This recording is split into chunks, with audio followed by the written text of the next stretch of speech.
Hello दोस्तों, episode 19 की शुरुआत में हेनग्यू की मॉम अपने घर की सफाई कर रही होती हैं कि इनको एक कुशन से पेपर की आवाज सुनाई देती है। हेनग्यू की मॉम जब इस कुशन को खोलकर देखती हैं तो इसके अंदर वो पेपर्स होते हैं जिस पर येन ने अपनी लाइक्स और डिसलाइक्स लिखकर हेनग्यू को दी होती हैं। एक्चुअल में ये पेपर हेनग्यू की आंट को कार से मिले थे और उन्होंने इन पेपर्स को लाकर यहाँ पर छुपा दिया। अब ये पेपर्स देखकर हेनग्यू की मॉम बहुत हैरान हो जाती हैं और अगले ही लम्हे ये इन दोनों को अपने पास बुलाती और इनसे कहती हैं कि क्या तुम दोनों इस सब की वजाहत देना पसंद करोगे। हेनग्यू कहने लगता है कि मॉम, इस सब में सारा कसूर मेरा है, येन ने कुछ भी नहीं किया। येन माफी मांगने लगती है तो हेनग्यू कहने लगता है अपनी मॉम से कि मॉम, ये बात सही है कि शुरुआत में मैंने और येन ने कपल बनने का ड्रामा किया ताकि हम आपको धोखा दे सकें। मैंने येन को रहने के लिए जगह दी और इसके बदले में येन ने उन ब्लाइंड डेट्स को भगाने में मेरी मदद की जो आप मेरे लिए भेजा करती थी। लेकिन जैसे ही हमने एक दूसरे के साथ वक्त गुजारना शुरू किया तो हमें ये बात रियलाइज हुई कि हम दोनों एक दूसरे के लिए बिल्कुल ठीक हैं और हम एक दूसरे के साथ जिंदगी गुजार सकते हैं और हम अब एक दूसरे से प्यार भी करने लगे हैं। मॉम हेनग्यू से कहती हैं कि तुम जानते हो कि मुझे सबसे ज्यादा नफरत किस चीज से है। तो हेनग्यू कहता है कि जी मैं जानता हूँ, और वो है झूठ बोलना। मॉम कहने लगती है कि अब तुम बड़े हो गए हो, तुम हर मामले को अपने अंदाज से हैंडल करते हो, लेकिन इसका ये मतलब नहीं है कि तुम्हारे झूठ को माफ किया जा सकता है। अगर तुम एक दफा झूठ बोल सकते हो तो तुम बार बार भी झूठ बोल सकते हो, और वो शादी जिसकी बुनियाद ही एक झूठ पर से स्टार्ट हुई हो वो कभी भी कामयाब नहीं हो सकती। फिर मॉम येन से कहती हैं कि मैं अपनी वो सारी तारीफें वापस लेती हूँ जो मैंने तुम्हारी की थी, क्योंकि एक्चुअल में तो तुम मेरे सामने से ड्रामा ही कर रही थी और तुम लोगों की शादी होने वाली है, लेकिन मुझे नहीं मालूम कि मुझे तुम लोगों के इस ड्रामे को एक्सेप्ट करने में कितना वक्त लगेगा। ये बात हेनग्यू की मॉम ने काफी गुस्से में कही होती है। येन कहती है कि मैं समझ रही हूँ जो आप कहना चाह रही हैं। फिर ये अपनी रिंग उतारते हुए कहने लगती है कि मुझे लगता है कि मुझे ये रिंग आपको वापस कर देनी चाहिए। रिंग टेबल पर रख कर येन कहने लगती है, जब आपने मुझे ये रिंग दी थी तो मुझे बहुत खुशी महसूस हुई थी, क्योंकि आपने मुझे कीमती समझते हुए ये दी थी। हालांकि ये एक फेक डायमंड रिंग है जो मुझे सिर्फ टेस्ट करने के लिए दी गई थी, लेकिन हकीकत में ये मेरे लिए बहुत मायने रखती है। अब जब ये बात हेनग्यू की मॉम सुनती है तो उनको एक धचका लगता है, क्योंकि ये रिंग तो हेनग्यू के डैड ने उनको दी होती है। और फेक रिंग की बात सुनते ही हेनग्यू के डैड जल्दी से किचन में पानी पीने के लिए चले जाते हैं। हेनग्यू की मॉम इसके डैड को रोक कर कहती हैं कि यहीं रुक जाओ, और साथ ही हेनग्यू से कहती हैं कि तुम येन को बाय कर दो। हेनग्यू अपनी मॉम से कहता है कि मॉम आपको ये सब करने की जरूरत नहीं है, लेकिन मॉम काफी गुस्से में होती हैं कि ये हेनग्यू की बात नहीं सुनती और येन इन सब को बाय करके यहाँ से चली जाती है। हेनग्यू जब येन को रोकने के लिए जाने लगता है तो मॉम इसको रोकती है और हेनग्यू अपनी मॉम से कहता है कि मॉम, अब आप इस बात का यकीन करें या ना करें, लेकिन शियांग येन को ही मैंने अपनी ब्राइड के तौर पर चूज किया है, और अगर मेरी शादी शियांग येन से नहीं हुई तो मैं फिर अकेले ही रहूंगा। ये कहकर ये येन के पीछे चला जाता है। हेनग्यू येन को रोकता है और कहता है कि हम इन सब को ये सब एक्सप्लेन कर सकते हैं। तो येन कहती है कि हमें ये बात नहीं भूलनी चाहिए थी कि आखिरकार झूठ एक दिन सबके सामने आ ही जाते हैं, और चूंकि हमने झूठ बोला है तो हमें उसकी कीमत भी अदा करनी पड़ेगी। मुझे लगता है कि हम दोनों को कुछ टाइम चाहिए सोचने के लिए कि क्या हमारा रिलेशनशिप हमेशा के लिए रह सकता है, क्योंकि इसकी शुरुआत एक झूठ से हुई है। ये कहकर येन यहाँ से चली जाती है और साथ ही हेनग्यू की मॉम भी इसको बुलाने के लिए यहाँ पर आ जाती हैं। ये सब होने के बाद ये दोनों ही बहुत उदास होते हैं और एक दूसरे को मिस कर रहे होते हैं। घर पर आकर येन अपनी मॉम को बता देती है कि मैं और हेनग्यू अब अलग हो गए हैं। मॉम को ये सुनकर दुख होता है। मॉम येन को हौसला देते हुए कहती हैं कि तुम हमारे साथ आकर रह सकती हो। इस पर येन कहती है कि नहीं, मैं कुछ ही दिन के लिए यहाँ पर रुकूंगी और फिर मुझे अपने लिए घर तलाश करना है जो मेरे ऑफिस के पास हो। मॉम कहने लगती है कि जहाँ तुम पहले रहा करती थी क्या वो जगह अभी भी अवेलेबल है। जिस पर येन कहती है कि उस घर से निकाले जाने की वजह से तो मैंने हेनग्यू के साथ रहना शुरू किया था। मॉम कहती है कि मैं और तुम्हारे डैड ये सोच रहे हैं कि हम इस शॉप को बेचकर तुम्हारे लिए एक अपार्टमेंट खरीद दे जो तुम्हारे ऑफिस के करीब हो। येन कहती है कि मॉम, मुझे भी सब के बारे में कोई बात नहीं करनी और मैं कुछ टाइम के लिए अकेले रहना चाहती हूँ। मॉम जाते हुए येन से कहती है कि तुम अपना ख्याल रखना। इस पर येन मुस्कुरा देती है और मॉम के यहाँ से जाते ही येन इतनी उदास होती है कि ये रोना शुरू कर देती है। लोनियान को जियांगची की मॉम ने जियांगची के रेस्टोरेंट का मैनेजर बना दिया होता है और अब ये यहाँ पर काम करने में काफी मसरूफ होती है कि जियांगची इसके लिए कॉफी लेकर आता है। आपस में ये दोनों कुछ बातें करते हैं और ये दोनों अब काफी खुश दिखाई दे रहे होते हैं। अब शाओरुन टैन शशि को एक बहुत ही महंगे रेस्टोरेंट में खाना खिलाने के लिए लेकर आया होता है। शाओरन और टेंशी जब खाना खा रहे होते तो शाओरन कहता है कि तुम जब अब्रॉड जाने वाली थी तो तुम इसी जगह पर आकर एक दफा डिनर जरूर करना चाहती थी, लेकिन तुम्हें ये मौका नहीं मिला और ये सब कुछ आज मैंने तुम्हारे लिए प्रिपेयर खुद किया है। टेंशी को ये सब कुछ अच्छा तो बहुत लगता है, लेकिन ये शाओरन से कहती है कि तुम्हें इस सब के लिए इतने पैसे नहीं खर्च करने चाहिए थे। तुम अभी अपना रेस्टोरेंट खोलने वाले हो तो तुम्हें सारा फोकस उसी पर करना चाहिए। शाओरन कहता है कि तुम ठीक कह रही हो और मेरा सारा फोकस अपने रेस्टोरेंट की तरफ ही है, लेकिन जब तक तुम खुश रहोगी मैं भी अपने तमाम गोल्स पर बहुत अच्छे से फोकस कर पाऊंगा। टेंशी कहने लगती है कि जब तुम मुझे थीम पार्क लेकर गए मैं तब भी खुश थी, तुमने मेरा बनाया हुआ खाना खाया उससे भी मुझे खुशी मिली, लेकिन अगर तुम कुछ ना किए बगैर भी सिर्फ मेरा साथ दोगे तब भी मैं तुम्हारे साथ इतनी ही खुश होंगी और मुझे परस्यू करने का तुम्हारा मकसद भी अब पूरा हो गया है, इसलिए तुम्हें मजीद कुछ करने की जरूरत नहीं है। लग्जरीज पर स्पेंड करना आपको बड़ा नहीं बनाता है। शाओरन कहने लगता है कि अब मैं जियांगची के रेस्टोरेंट में एज अ हेड शेफ काम कर रहा हूँ और मेरे रेस्टोरेंट की बेस भी खड़ी हो गई है, इसलिए मैं अगर ये सब कुछ कर भी रहा हूँ तो इसमें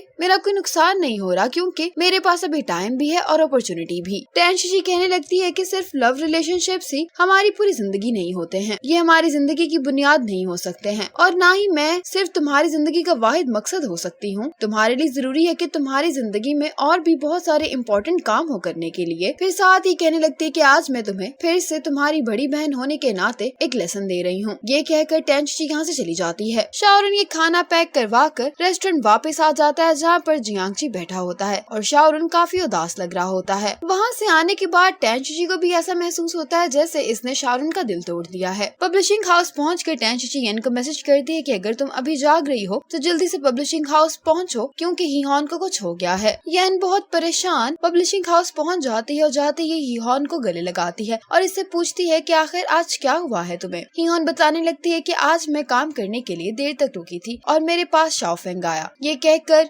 हीहॉन चुप कर जाती है और येन इससे कहने लगती है कि क्या उसने तुम्हें हरास करने की कोशिश की है, तो हीहॉन हाँ में सर हिला देती है और फिर कहती है कि मैं शाओफेंग को इजाजत नहीं दूंगी कि वो दूसरी लड़कियों को भी हरास करे। टेंशी कहने लगती है कि शाओफेंग ने जिन लड़कियों को भी हरास करने की कोशिश की है उन्होंने हर वो चीज ट्राई की जिससे वो शाओफेंग को उसके किए का अंजाम दिखा सके, लेकिन शाओफेंग के साथ आज भी कुछ भी नहीं हुआ है। ये बात सुनकर येन कहने लगती है कि हमारे ऑफिस में कैमरास हैं, इसलिए हमें अभी और इसी वक्त उसे पुलिस को रिपोर्ट कर देना चाहिए। तो हीहॉन कहती है कि इसकी कोई जरूरत नहीं है क्योंकि मेरे पास प्रूफ है और हीहॉन के पास वो सारी वीडियो होती है जिसमें शाओफेंग इसको तंग करने की कोशिश कर रहा होता है। हीहॉन रोने लग जाती है तो येन कहती है कि कुछ नहीं होगा, सब ठीक हो जाएगा और टेंशी ये देखने के बाद जल्दी से पुलिस को कॉल कर देती है। हेनग्यू अपनी मॉम को हॉस्पिटल लेकर आया होता है उनका चेकअप करवाने के लिए। हेनग्यू की मॉम इसे कहती है कि तुम अपनी 30s में हो और इसलिए तुम्हें शादी कर लेनी चाहिए, लेकिन हेनग्यू इसी बात पर अड़ा होता है कि वो येन के अलावा और किसी से शादी नहीं करेगा। मॉम हेनग्यू को समझाने की कोशिश करती है कि प्यार और शादी दो अलग चीजें हैं, लेकिन हेनग्यू कहने लगता है कि मॉम क्या शादी की बुनियाद प्यार पर नहीं होती। तो मॉम कहती है कि मैं नहीं चाहती कि तुम वो सब कुछ एक्सपीरियंस करो जो मैंने किया है, मैंने जो गलती की है उसको तुम मत दोहराओ। हेनग्यू कहता है कि मॉम मुझे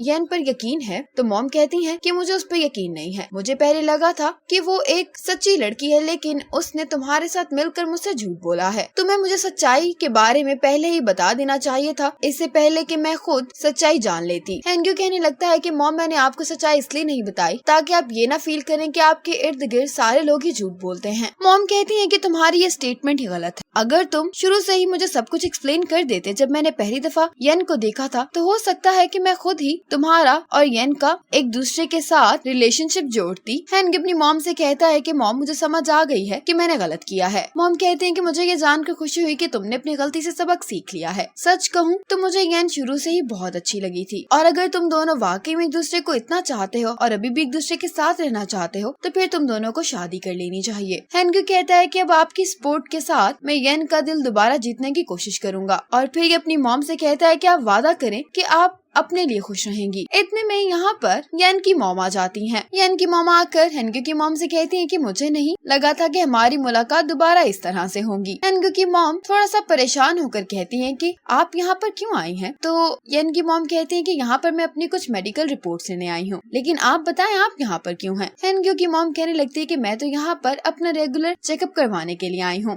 येन की मॉम कहती है कि क्या मैं हेनग्यू से थोड़ी देर के लिए अकेले में बात कर सकती हूँ? तो हेनग्यू की मॉम कहती है कि हाँ जरूर आप कर सकती हैं। और ये हेनग्यू से कहती हैं कि तुम इनसे बात करो, मैं तुम्हारा वेट गाड़ी में कर रही हूँ। यन की मॉम हेनग्यू से कहती हैं कि मेरी एक बात का सच सच जवाब देना, क्या तुम अभी भी यन के साथ रहना चाहते हो? तो हेनग्यू कहता है कि हाँ जरूर, मैं ऐसा ही चाहता हूँ। यन की मॉम कहती है कि मुझे ये जानकर खुशी हुई, और मैं तुम्हें एक बात बता दूं कि यन भी तुम्हें पसंद करती है। अगर तुम दोनों के दरमियान कोई भी इतनी सीरियस बात नहीं हुई तो तुम्हें उसे दोबारा मना लेना चाहिए। हेनग्यू कहता है कि जी मैं ऐसा ही करूँगा। फिर यन की मॉम कहती है लेकिन फ्यूचर में आइंदा ऐसा कुछ भी नहीं करना जिसकी वजह से मेरी बेटी दोबारा अपसेट हो, क्योंकि मैंने देखा था कि वो कल सारी रात रो रही थी। हेनग्यू यन की मॉम से माफी मांगते हुए कहता है कि मुझे मालूम है कि आगे मुझे क्या करना है। यन की मॉम कहती है कि मुझे तुम पर यकीन है कि तुम मेरी बेटी को जरूर खुश रख सकते हो, और मुझे ये भी यकीन है कि तुम एक काफी लंबे अरसे तक मेरी बेटी के साथ रहोगे। अपनी कंडीशन को देखते हुए मुझे ऐसा लग रहा है कि अब मेरे पास ज्यादा वक्त नहीं बचा है। इनकी कंडीशन की बात सुनकर हेनग्यू परेशान हो जाता है और कहने लगता है कि क्या अभी भी आप ट्रीटमेंट नहीं लेंगी? यन की मॉम कहती है कि आज मैं डॉक्टर से यही कंसल्ट करने के लिए आई हूँ, और तुम मेरी फिक्र नहीं करो, तुम जाकर यन से बात करो। अब हेनग्यू जब अपनी मॉम को घर पर लेकर आता है तो दरवाजे पर ही हेनग्यू के डैड इनका वेट कर रहे होते हैं और आकर पूछने लगते हैं कि तुम्हें क्या हो गया है, क्या तुम्हारी तबीयत तो ठीक है? लेकिन हेनग्यू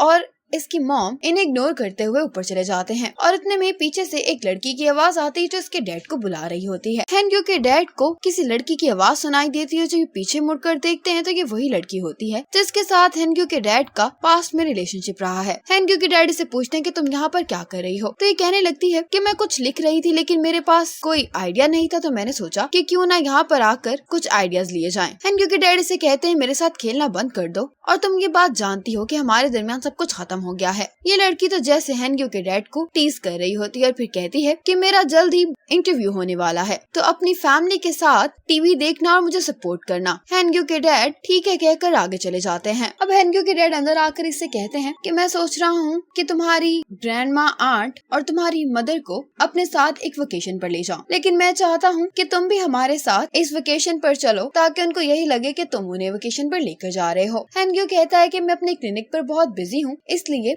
मैं आपके साथ जाना अफोर्ड नहीं कर सकता, और अगर आप इतने ही सिंसियर हैं उनको लेकर जाने के लिए तो आप खुद उन्हें क्यों नहीं ले जाते? तो डैड कहने लगते हैं कि अगर मैं उन्हें अपने साथ ट्रिप पर जाने के लिए कहूँगा तो उनमें से कोई भी नहीं मानेगा। हेनग्यू कहता है कि फिर आप घर पर रह सकते हैं और जो भी आपका दिल चाहता है वो करें। हेनग्यू के डैड कहने लगते हैं कि मैं तुम्हारा बाप हूँ, क्या तुम मेरी इतनी सी भी मदद नहीं कर सकते हो? वैसे भी तुम्हारा यन के साथ ब्रेकअप हो गया है, तुम्हें यहाँ पर वापस आ जाना चाहिए ताकि तुम मेरे साथ कुछ वक्त गुजार सको। हेनग्यू अपने डैड से कहता है कि ठीक है, ट्रिप के बारे में मैं सोचूंगा। ये कहकर हेनग्यू यहाँ से चला जाता है। हेनग्यू जब घर पहुंच जाता है तो ये नीमू से कहता है कि तुम मेरे लिए बाथ टब भर दो और साथ में एक अच्छा सा सॉन्ग भी लगा दो। जब ये शावर लेने के लिए आता है तो इसको वो दिन याद आता है जब ये बाथरूम में फंस गया था और यन ने इसकी मदद की थी। दूसरी तरफ यन घर पर मौजूद होती है और ये देखती है कि डैड अपना सामान पैक करके कहीं जा रहे हैं। यन अपने डैड से पूछती है कि क्या आपकी और मॉम की लड़ाई हो गई है? तो डैड कहते हैं कि नहीं, हमारी लड़ाई नहीं हुई, लेकिन तुम्हारी मॉम ने आकर अचानक से मुझसे कह दिया है कि वो कुछ दिनों के लिए कहीं जा रही है, इसलिए मैं तुम्हारी मॉम को ढूंढने के लिए जा रहा हूँ। जब हम एक दूसरे के साथ होते हैं तो हम लड़ते हैं, और हम में से जब भी कोई कहीं दूर चला जाता है तो हम एक दूसरे को मिस करते हैं। यन कहती है कि आप जानते हैं कि मॉम कहाँ पर गई हैं? तो डैड कहते हैं कि हाँ, मुझे लगता है कि मैं उस जगह को जानता हूँ जहाँ तुम्हारी मॉम गई होंगी। डैड कहते हैं कि क्या इस वीकेंड तुम काम कर रही हो? तो यन कहती है कि मैं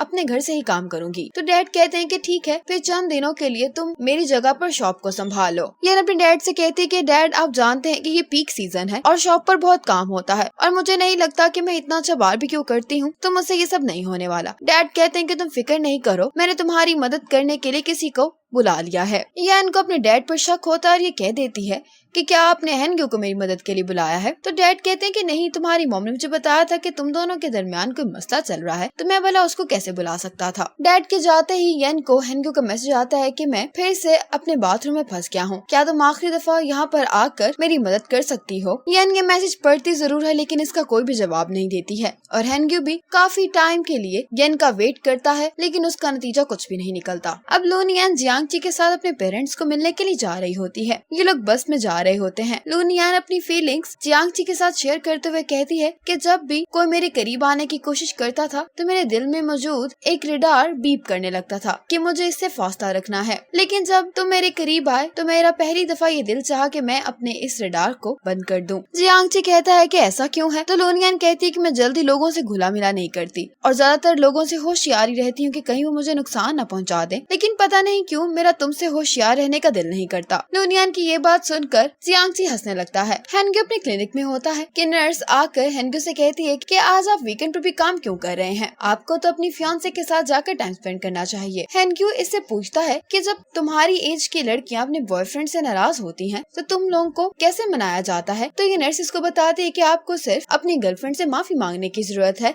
और उसे ये यकीन दिलाना है कि आप सिर्फ उसकी ही केयर करते हैं और जब भी आप फ्री हो और कुछ कर रहे हो तो वो मोमेंट्स आप उसके साथ शेयर करें ताकि आप उसे ये रियलाइज करवा सकें कि उसके बगैर आपके सारे काम खराब हो रहे हैं। हेनग्यू नर्स के एडवाइस पर पूरा अमल करता है। ये उस हॉन्टेड हाउस में जाकर वहाँ पर मौजूद गोस्ट के साथ पिक्चर खींचकर येन को सेंड करता है और इसे लिखता है कि तुम्हारे बगैर तो मुझे इनसे भी डर नहीं लग रहा है, लेकिन हाँ मुझे अकेले रहने से डर जरूर लग रहा है। और फिर हेनग्यू येन को खाने की पिक्चर भेजकर लिखता है कि तुम्हारे बगैर तो मैं अपना खाना भी सही से फिनिश नहीं कर पा रहा हूँ। येन अपने डैड की शॉप संभाल रही होती है और इसके डैड ने एक लड़की को काम के लिए बुलाया होता है। येन के दांत में दर्द हो रही होती है तो ये लड़का येन से कहता है कि मैं एक बहुत अच्छे डेंटिस्ट को जानता हूँ, तुम्हें जाकर उसे दिखा देना चाहिए। और ये साथ में हेनग्यू का ही विजिटिंग कार्ड येन को पकड़ा देता है। जियांगची लुनियान के साथ उसके घर पर आता है। लुनियान की मॉम को जियांगची काफी पसंद आता है। जियांगची लुनियान से कहता है कि मुझे अपना हाथ दो, तो लुनियान अपना हाथ आगे करते हुए कहती है कि क्या तुम मुझे प्रपोज करने वाले हो। तो जियांगची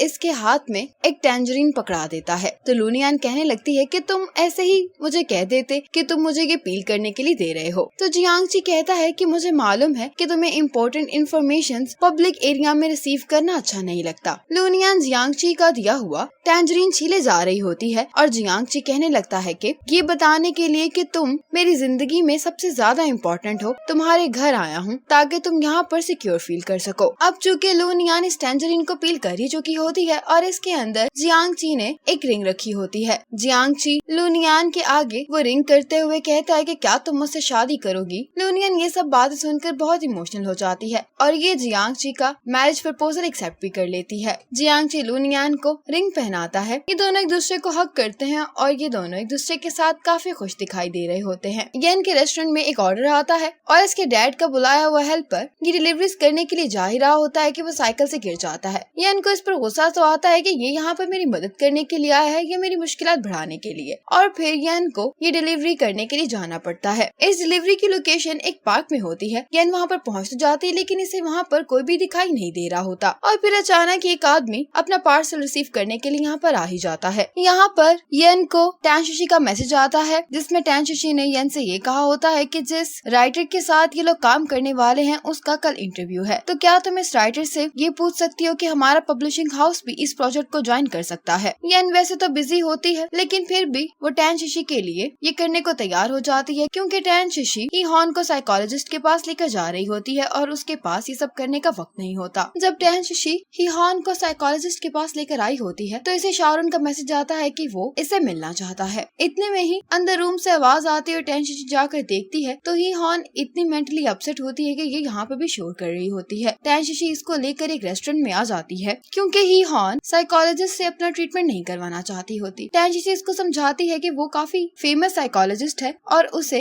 इस फैसले को रिकंसीडर करना चाहिए, जिस पर ही हॉन कहती है कि मैं जानती हूँ कि मुझे इस मुश्किल से कैसे निपटना है। एक्चुअल में टाइम हर चीज को हील कर देता है, इसलिए मैं चाहती हूँ कि मैं इस वक्त में कुछ मीनिंगफुल काम करूँ ताकि मेरा ध्यान भी डाइवर्ट हो और मैं कुछ कर भी पाऊँ। वैसे भी ये मेरी ड्रीम जॉब है और मैं बिल्कुल आपकी तरह बनना चाहती हूँ। इस पर टैनशिशी इसको हौसला देती है और इसे कहती है कि तुम ये सब कर सकती हो। अगले दिन येन उसी राइटर से इस अपॉइंटमेंट के बारे में बात करने के लिए आई होती है लेकिन येन के दांत में बहुत दर्द हो रही होती है कि इससे बात ही नहीं होती। ये राइटर येन की पेन को देखकर कहती है कि मैं एक बहुत अच्छे डेंटिस्ट को जानती हूँ, उसके साथ मैं तुम्हारी अपॉइंटमेंट फिक्स करवा देती हूँ, और ये बेशी डेंटल क्लिनिक में कॉल कर लेती है। जब येन इसका नाम सुनती है तो ये एकदम चौंक जाती है और इसी मोमेंट पर एपिसोड 20 खत्म हो जाती है।